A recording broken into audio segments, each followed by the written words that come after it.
نحمده ونصلي على رسوله الكريم أما بعد. أعوذ بالله من الشيطان الرجيم. بسم الله الرحمن الرحيم. اقرأ باسم ربك الذي خلق خلق الإنسان من علق اقرأ وربك الأكرم الذي علم بالقلم علم الإنسان ما لم يعلم. صدق اللہ العظیم. میرے قابل احترام بزرگوں، اس موقع پر 3 باتوں کی طرف متوجہ کرنا ہے. سب سے پہلی بات، 2 سالہ کورونائی زمانہ وبائی دور گزرنے کے بعد گزشتہ کی تلافی اور آئندہ کی تیاری اور اپنے بچوں کو تعلیمی میدان میں جو کسر رہ گئی تھی اس کسر کو پورا کرنے کی بہت جلدی کوششیں ہونی چاہیے. مدارس کی تعلیم ہو یا اسکول اور کالجز کی، ابتدائی طلباء ہوں یا منتہی اور بڑی عمر والے، تعلیمی اعتبار سے کافی جھول پیدا ہو چکا ہے. ہماری نسلیں اپنی عمر کے حصے سے کافی پیچھے ہوتی جا رہی ہے. اس عمر میں جو تعلیم کی پونجی اور ہنر کی سطح، معلومات کی مقدار مل جانی چاہیے تھی، ہماری نسل اس سے پیچھے چل رہی ہے. اس کے بجائے مخرب اخلاق کو تباہ کرنے کے بہت سارے اسباب اور بری عادتیں، کاہلی، زندگی کی بے ترتیبی، غیر مہذب زبان، یہ سب ہماری نسلوں نے، بڑوں نے چھوٹوں نے گزشتہ 2 سال میں سیکھ لیا ہے. ہمیں کوشش کرنا چاہیے کہ قرآن، تجوید، تاریخ اور ماڈرن ایجوکیشن کے اعتبار سے جو مضبوطی پیدا کی جا سکتی ہے، پوری سنجیدگی کے ساتھ وہ مضبوطی لانے کی کوشش کی جائے. صرف کلاس کو آگے بڑھا دیا جانا اور سرٹیفکیٹ تھما دیا جانا اور اعزازی طور پر پاس کر دیا جانا کسی اعتبار سے ہماری نسلوں کے لیے فائدہ مند نہیں ہے. سرکار نے، حکومتوں نے اپنا بوجھ اتار دیا، لیکن جو کمی رہ گئی ہے، جو نقص پیدا ہو گیا ہے، آئندہ اپنی ذمہ داری کے نبھانے میں وہ کمزوریاں ہمیشہ چبھتی رہے گی. جو نرسری میں تھا اسے آپ سیکنڈ میں بھی بٹھا دیں تو کیا 3 سال کی پڑھائی بیک وقت ایک کلاس کے اندر پڑھا دی جا سکتی ہے؟ کیا اس قدر درد مندی پائی جاتی ہے؟ تعلیمی کسر اور تعلیمی کمی کو پورا کرنے کی کوشش کیجیے. حقیقی علم تو وہی ہے جو بندے کو اللہ سے جوڑے. حقیقی علم وہی ہے جو انسان کو انسان کی خدمت کی طرف لے جائے. اللہ کے نیک بندوں نے اور بندیوں نے اپنی نسلوں کی تعلیم پر توجہ دی. خود مسلمان نسل نے اس پر توجہ دی، گھر کا سامان بیچا، اپنی زمینوں کو فروخت کیا، ماؤں نے اپنا زیور تک داؤ پر لگا دیا بچوں کی تعلیم کے لیے. کتنی عورتیں اس زمانے میں بھی گھروں میں کام کرتی ہیں، کتنے والد ٹھیلا بنڈی چلاتے ہیں لیکن تعلیم میں کمی کو گوارا کرنا نہیں چاہتے. ہمت افزائی کے قابل ہیں یہ لوگ. اسی طرح کتنے نوجوان اپنی تعلیمی میدان میں ترقی کے لیے پچھلے زمانے میں بھی موجودہ زمانے میں بھی ایسے لوگ گزرے ہیں، مہینوں گوشت نہیں کھایا، سڑک پر پھینکی جانے والی جو سبزی ہوا کرتی تھی اسے ابال کر استعمال کیا، مہینوں اور سالوں اپنے ماں باپ سے ملاقات نہیں کی، کیسے اپنی تمناؤں کا خون کیا، کیسی اپنی راحتوں کو قربان کیا. اس کے بغیر کوئی قیادت، اس کے بغیر کوئی پیش رفت اور اس کے بغیر کوئی کام قوم اور ملک کے نہیں ہوا کرتے ہیں. استاد کا انتخاب کیسے ہونا چاہیے؟ مہنگے اسکول دیکھ لیے جاتے ہیں، مسلمان استاد بھی دیکھنا نہیں چاہتا ہے، باحیا ٹیچر بھی دیکھنا نہیں چاہتے، خدمت گزار بیوی اور مثالی ماں بننے کے قابل ٹیچر بھی نہیں دیکھی جاتی ہے.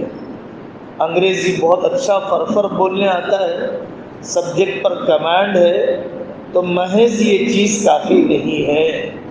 پڑھانے والے کے اخلاق و اطوار، پڑھانے والے کی مینٹلٹی اور ذہنیت، وہی نفسیات آنے والے طلباء میں منتقل ہوتی ہے. ایسے لوگ تھے ادب کرنے والے، کتابوں کا زندگیاں گزر گئی لیکن بائیں ہاتھ میں کتاب کو تک نہیں پکڑا. ما فاز من فاز الا بالادب وما سقط من سقط الا بسوء الادب. شمس الائمہ سرخسی رحمۃ اللہ علیہ، شمس الائمہ حلوانی رحمۃ اللہ علیہ کے بارے میں لکھا ہوا ہے، ایک رات میں 13 مرتبہ، اس سے زائد مرتبہ کسی بیماری کی وجہ سے پڑھتے ہوئے وضو کرنا پڑا، کتاب چھونے کے لیے، قرآن پڑھنے کے لیے نہیں. لوگ تو اس بحث میں پڑے ہیں کہ قرآن بھی بغیر وضو کے چھویا جا سکتا ہے. مسلک کی اختلاف الگ ہے لیکن ادب بھی کوئی چیز ہوا کرتی ہے. اپنے پڑھانے والے استاد سے روحانی تعلق، اپنے پڑھانے والے استاد کی دعا کا لینا. حضرت ابن عباس رضی اللہ عنہ نے موقع دیکھ کر پہلے ہی وضو کا پانی لا کر رکھ دیا حضرت رسول اللہ صلی اللہ علیہ وسلم کے لیے. آقا باہر آئے، وضو کا پانی رکھا ہوا تھا، فرمایا کس نے رکھا ہے؟ عبداللہ بن عباس نے رکھا ہے. ایک روایت کے الفاظ ہیں کہ آقا نے دعا دی، اللہم فقہہ فی الدین، اے اللہ اسے دین کی سمجھ عطا فرما دی. تہجد کی نماز پڑھ رہے تھے، حضرت ابن عباس کو کھڑا کیا، کھڑے تو ہوئے لیکن برابر کھڑے نہیں ہوئے. تو حضرت آقا صلی اللہ علیہ وسلم فرمایا کہ تم برابر کیوں نہیں کھڑے ہوئے؟ حضرت عبداللہ بن عباس نے فرمایا کہ آقا یہ آپ کی بے ادبی ہے، ہم کیسے ہمت کر سکتے ہیں کہ آپ کے برابر نماز میں کھڑے ہو جائے. حضرت ابن عباس رضی اللہ عنہ کی اس سمجھ بوجھ پر آقا کے دل سے کیا دعا نکلی ہوگی. مسلسل محنت. ہماری نسلیں ڈگری چاہتی ہیں، صلاحیت نہیں چاہتی، سرٹیفکیٹ چاہتی ہیں، کوالیفیکیشن نہیں چاہتی. اتنی موٹی بات ہمیں جان لینا چاہیے کہ کسی کوئلے پر سونے کا ورق لگا دینے سے یا کسی سونے پر کوئلے کا ورق لگا دینے سے اس کی قیمت زیادہ فرق نہیں بدل جایا کرتی ہے. حقیقت کھل کر رہتی ہے، حالات جتلا دیتے ہیں. صلاحیت بنانے پر توجہ ہونی چاہیے، سرٹیفکیشن سے زیادہ کوالیفیکیشن کی فکر ہونی چاہیے. لیکن رخ کچھ اور بنتا جا رہا ہے. نوکری کا مل جانا منزل ہے، سٹیزن شپ کا مل جانا منزل ہے. تعلیمی میدان میں اتنی ترقی کہ آدمی ملک کے ڈھانچے کے اندر حصے دار بن جائے. اتنے تعلیمی میدان میں ترقی کہ دنیا کے لوگ اس کی صلاحیتوں سے استفادے کے لیے متوجہ ہونے لگ جائے۔ زندگی بھر آدمی طالب علم بن کر رہتا ہے، ناغہ نہ کرنا یہ عجیب صورتحال معاشرے میں۔ اللہ کے نیک بندوں کے یہاں استاد کی خواہش رہتی تھی کہ اس کے جنازے کے دن بھی سبق کا ناغہ نہ ہو جائے۔ ایسے علماء گزرے ہیں جنہوں نے وصیت کر رکھی تھی کہ میرے جنازے کے دن بھی ایصال ثواب کے نام پر ناغہ نہ کیا جائے، اس دن پڑھایا جانے والا قرآن و حدیث میری روح کے لیے ایصال ثواب کر دیا جائے۔ یہاں پر کسی دور کے رشتہ دار کا انتقال ہو گیا، سب سے پہلے اسکول کا ناغہ، سب سے پہلے مدرسے کا ناغہ، اور پھر جنازے میں شرکت کی حد تک نہیں، چہلم بھی ہے، دہم بھی ہے، 10-15 دن غائب۔ کیا مرنے والوں کو غیر حاضری کا ثواب پہنچانے سے درجات بلند ہو جاتے ہیں؟ کیا قرآن اور سبق میں ناغہ کرنے کی وجہ سے مرنے والوں کے مقامات اونچے ہو جاتے ہیں؟ عجیب قسم کی نادانی۔ نہ مرنے والے کے ساتھ یہ ہمدردی ہے، نہ جو باقی زندہ رہ گئے ہیں ان کے ساتھ یہ کوئی ہمدردی ہے۔ محمد عوامہ دامت برکاتہم نے لکھا، ہمارے ساتھیوں میں ایسے لوگ بھی تھے جو چھٹی کے دن بھی مدرسے کا دروازہ اس کا تالا پکڑ کے آگے جاتے تھے تاکہ حاضری کی عادت باقی رہے، حاضری کی عادت باقی رہے، کام کے نہیں بنتے ہیں۔ اسی لیے صلاحیت کا نہ ہونا، مسلسل محنت کا نہ کرنا ہی کام والے ہزاروں لاکھوں میں چند کام والے رہتے ہیں۔ امام شعبہ بن حجاج رحمۃ اللہ علیہ حدیث کا سبق دینے کے لیے گھر کے باہر آئے تو دیکھا کہ شاگردوں کی بھیڑ ہے، تو حضرت نے فرمایا یہ سب تھوڑی کام کے ہیں، اس میں کوئی 2-4 محدث بن جاتے ہیں، اس میں 2-4 کوئی قوم کی خدمت کے قابل بن جاتے ہیں۔ مسلسل محنت کا نہ کرنا یہ آدمی کو قوم یا ملک کی خدمت کے میدان میں باقی نہیں رہ سکتا ہے۔ پڑھنے کے زمانے میں معاشی مصروفیات، قصاب نے پڑھنے کے زمانے میں بچے کو دکان پر بٹھا دیا، کرانہ دکان والے نے اپنے بچے کو غلے پر بٹھا دیا، اسی طریقے سے کوئی اور کاروباری نے اس کاروبار کے آفس میں بچے کو بٹھا دیا۔ وہ بچہ خود ہی اب تعلیمی میدان سے جی چرائے گا۔ جب مجھے بغیر ڈگری کے ہی پیسے آ جاتے ہیں اپنی کچی عمر کی وجہ سے، تو پھر مجھے اتنا پڑھنے کے لیے محنت کرنے کی کیا ضرورت ہے؟ اس لیے سمجھدار لوگوں نے پڑھنے کے زمانے میں بچوں کے ذہن پر اقتصادی مسائل، فائنانشیل برڈن کبھی نہیں ڈالا ہے۔ ادب کے ساتھ، گناہوں سے بچنے کے ساتھ علم کا حاصل کرنا، حقیقی علم تو وہی ہوتا ہے۔ صاحب ہدایہ علامہ مرغینانی رحمۃ اللہ علیہ نے ہدایہ نامی کتاب فقہ میں لکھی ہے، 12 سال میں لکھی ہے، 12 سال روزے رکھے کہ آپ کی ناشتہ پہنچانے والے ناشتہ رکھ دے کے چلے جاتے، وہ کسی کمزور طالب علم کو کھلاتے، نہ انہوں نے کھانا کھایا نہ اپنا روزہ ہونا کسی پر ظاہر کیا۔ 1 دن 2 دن کا معاملہ نہیں ہے، 12 سال کا معاملہ ہے۔ کس قسم کے مخلصین، اپنے پڑھانے کے اندر مخلص، اپنے پڑھنے کے اندر مخلص، اپنے شاگردوں سے دلی تعلق۔ سعید ابن مسیب رحمۃ اللہ علیہ نے اپنے ایک شاگرد ابن ابی وداع کو نہیں دیکھا، کہاں چلے گئے؟ حضرت گھر والی کا انتقال ہو گیا، صدمے کی وجہ سے نہیں آ سکا۔ تو نکاح کر لیا تم نے؟ نکاح نہیں ہوا، اسی مجلس میں کہہ دیا میں نے تم سے اپنی بیٹی کا نکاح کر دیا۔ طالب علم کی ذاتی زندگی سے واقفیت اور اعتماد بھی اتنا تھا، اس بیٹی سے نکاح کیا جس کو خلیفہ وقت اپنے بیٹے کے لیے مانگ رہا تھا۔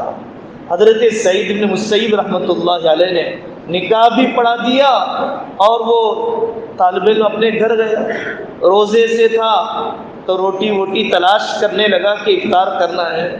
رات کا اندھیرا، دروازہ کھٹکھٹایا تو کون دروازے پر ہے؟ سعید ہوں۔ بہت سارے سعید ذہن میں آئے، میرے استاد جی کے تو 40 سال گزر گئے، مسجد اور درسگاہ کے علاوہ کبھی نہیں گئے، تکبیر اولیٰ ان کی نہیں چھوٹی، صف اول نہیں چھوٹی، اور وہ میرے دروازے پر کیسے آئیں گے؟ دروازہ کھولا تو سعید ابن مسیب استاد جی ہیں، شاید رائے بدل گئی ہوگی، اب شاید وہ نکاح توڑنے کے لیے آئے ہوں گے۔ حضرت نے فرمایا بیٹا تیرا نکاح ہو چکا ہے، اب مجھے مناسب سمجھ نہیں آیا کہ کوئی رات تمہاری اپنی منقوہہ اور بیوی کے بغیر گزر جائے، میں تمہاری بیوی تمہارے حوالے کرنے کے لیے آیا ہوں۔ یہ زندگیاں اور یہ روحانی تعلق استاد و شاگرد کا ہوتا ہے، گناہ سے بچنے، درد میں شریک ہونے۔ امام راضی رحمۃ اللہ علیہ کے پاس ان کے دادا پڑھ رہے تھے، طبیعت ناساز ہو گئی، 100 دن تک عیادت کرتے رہے، اور یہ فرمایا کہ آپ کا مقام اس سے بھی اونچا ہے، آپ اس قابل تھے کہ آپ کی عیادت کی جاتی۔ تو واقعی شاگرد استاد کو یاد کر کے رویا کرتے تھے، واقعی استاد اپنے شاگرد سے جدا ہوتے ہوئے صدمہ محسوس کیا کرتے تھے۔ فیس لینے اور دینے کا تعلق اور پڑھانے والے کو کرائے کا ٹٹو بنا کر اپنی نسلوں کے سامنے پیش کرنا، اپنی نسلوں کی نگاہوں میں استاد کے مقام کو گھٹا دینا ہے۔ اس ساری بات کا خلاصہ یہی ہے کہ اپنی نسل کی تعلیمی جو کمی گزشتہ 2 سال میں رہ گئی ہے، اللہ کے بندو اس کے لیے وقت دو اور اس کی تلافی کرنے کی، اس کی ریکوری کرنے کی کوشش کرو۔